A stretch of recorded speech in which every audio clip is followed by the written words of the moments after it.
कल्पना कीजिए, एक ऐसी नगरी जो सोने से चमकती थी, जहां महलों की दीवारों पर हीरे जवाहरात जड़े थे, जहां खुद भगवान श्री कृष्ण राज करते थे। लेकिन एक दिन पूरा शहर समुद्र में समा गया। ना कोई महल बचा, ना कोई रास्ता, सिर्फ रह गया एक रहस्य। आखिर द्वारका डूबी कैसे? एक, द्वारका नगरी की शुरुआत। पौराणिक कथाओं के अनुसार जब मथुरा पर बार बार हमला होने लगा, तब भगवान श्री कृष्ण ने अपने लोगों की रक्षा के लिए समुद्र के किनारे एक नई नगरी बसाने का निर्णय लिया। कहा जाता है कि भगवान विश्वकर्मा ने स्वयं इस नगरी का निर्माण किया था। इस नगरी का नाम था द्वारका। द्वारका इतनी भव्य थी कि उसे सोने की नगरी कहा जाता था। यहां चौड़ी सड़कें, विशाल महल और समुद्र के बीच अद्भुत सुरक्षा व्यवस्था थी। पाठ 2, श्री कृष्ण के बाद क्या हुआ?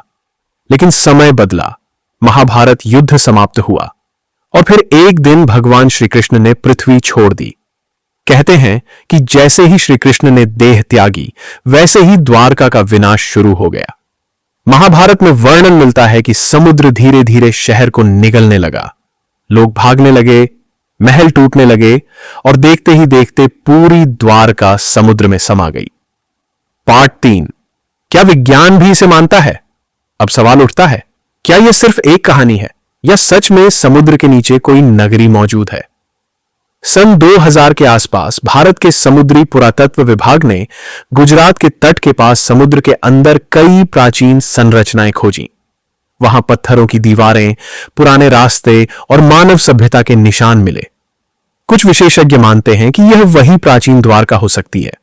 हालांकि कुछ वैज्ञानिक इसे प्राकृतिक संरचना भी बताते हैं, लेकिन आज भी यह रहस्य पूरी तरह सुलझ नहीं पाया है। पार्ट 4, द्वारका के डूबने की असली वजह। वैज्ञानिकों के अनुसार समुद्र का जल स्तर बढ़ना, भूकंप या समुद्री तूफान इस शहर के डूबने का कारण हो सकते हैं। लेकिन धार्मिक मान्यता कहती है कि द्वारका भगवान श्री कृष्ण की लीला थी। जब उनका पृथ्वी पर कार्य समाप्त हुआ तो उनकी नगरी भी इस दुनिया से विदा हो गई। ऑइटरो, आज भी गुजरात में मौजूद द्वारकाधीश टेम्पल लाखों लोगों की आस्था का केंद्र है और समुद्र की गहराइयों में छिपी द्वारका आज भी दुनिया के सबसे बड़े रहस्यों में से एक मानी जाती है। तो आप क्या मानते हैं?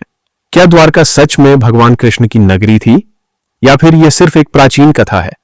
कमेंट करके जरूर बताइए और ऐसे ही रहस्यमयी वीडियो के लिए चैनल को सब्सक्राइब करना मत भूलिए।